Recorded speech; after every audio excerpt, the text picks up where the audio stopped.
নাতি পায়েস খাবে বলছে, যে দিয়া পায়েস বানাও। ওই জন্য ঘরে একটু দুধ ছিল, সেই দুধটা একটু গরম করে নিচ্ছি, নিয়ে ঘরেই একটু চাল, গোবিন্দভোগ চাল, একটু কিশমিশ, একটু ছোটো এলাচ, তেজপাতা, একটু কাজু বাদাম দিয়ে দুধটা ফুটে এবার ঘন হয়ে গেছে। এইবারে চালটা জল দিয়ে একটু ধুয়ে নেব। চালটায় জল দিয়ে ধুয়ে নিলে চালের ময়লাগুলো বেরিয়ে যাবে। ততক্ষণ দুধটা ঘন হয়ে যাচ্ছে।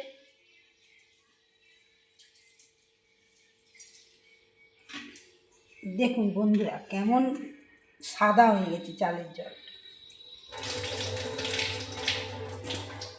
আরও একবার ধুয়ে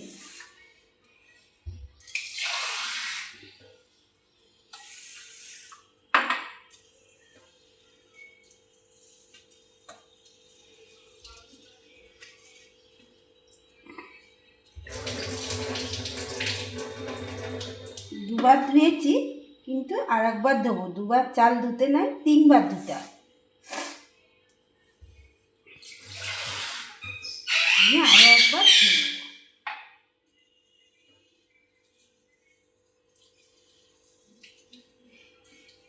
দেখুন বন্ধুরা, জলের কালারটা অনেক হয়ে গেছে, নোংরাটা চলে গেছে।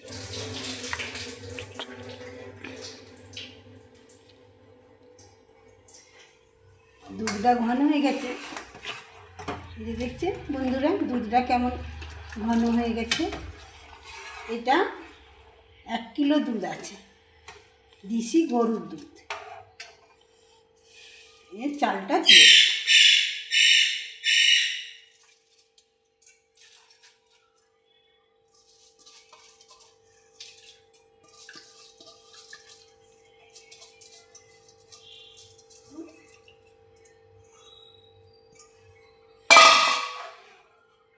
নেড়ে নেব।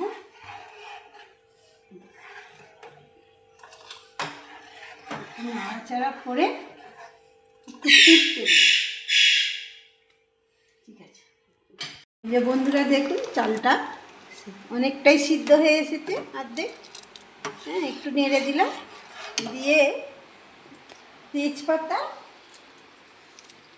দিয়ে দিলাম, আর দুটো ছোটো এলাচ একটু সামান্য মুখটা ফাটিয়ে দিয়ে দিলাম।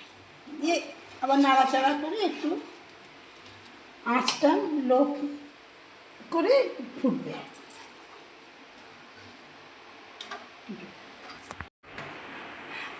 বন্ধুরা, এই চালটা আজ সেদ্ধ মতন হয়েছে, কিন্তু দুধটা মনে হচ্ছে আর একটু লাগবে।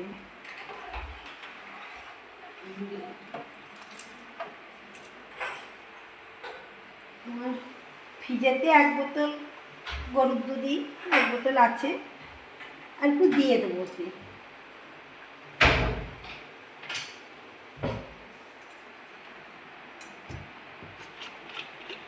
একটু ছেঁকে দিয়ে দিলাম। জল দেবো না, জল দিলে আমার নাতি খায় না, জল দেবো না, দুধটাই।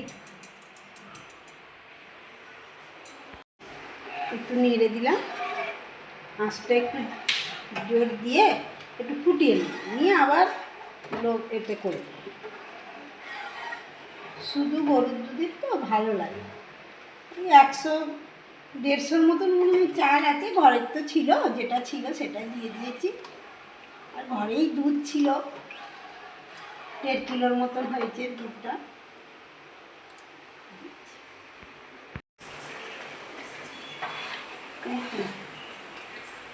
চালগুলো সিদ্ধ হয়ে গেছে, এবার কাজু বাদাম আর কিশমিশটা দেব, একটু ধুয়ে দেবেন।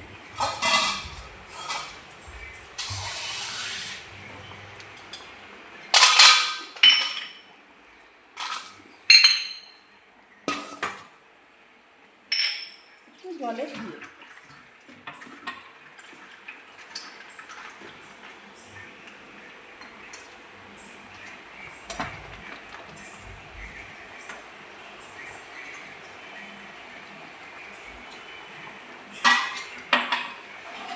নেড়ে দিলাম।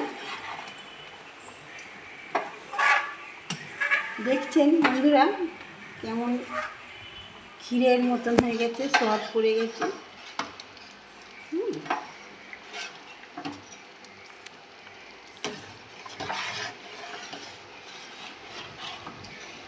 একটু নেড়ে নিলাম,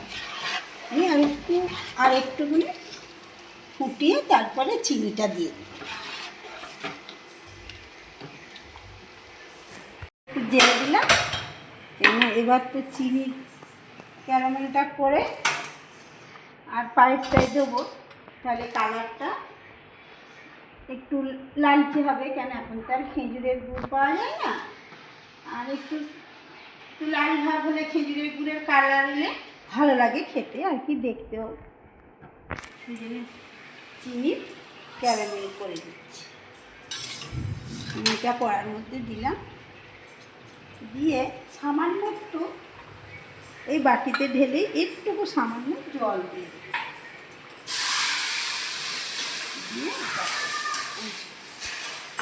দেখছেন বন্ধুরা একটু লাল ভাব হয়ে গেছে, আর একটু লাল হলে এটা এই পায়েসের মধ্যে দিয়ে একবারে লাল হয়ে গেছে।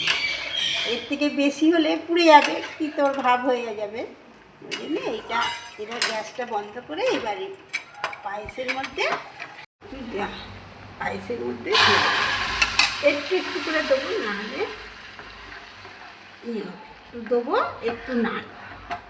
দেখছেন বন্ধুরা কি সুন্দর খেজুরের গুড়ের মতন কালার এসে গেছে।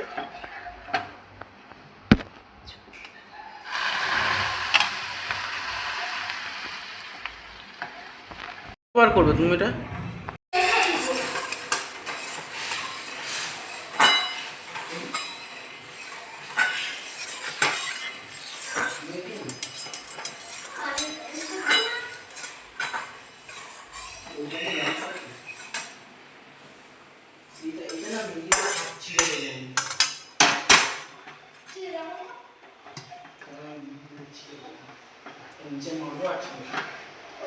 এবার নামিয়ে নেবো বন্ধুরা, আমার গরনাথের পায়েস হয়ে গেছে।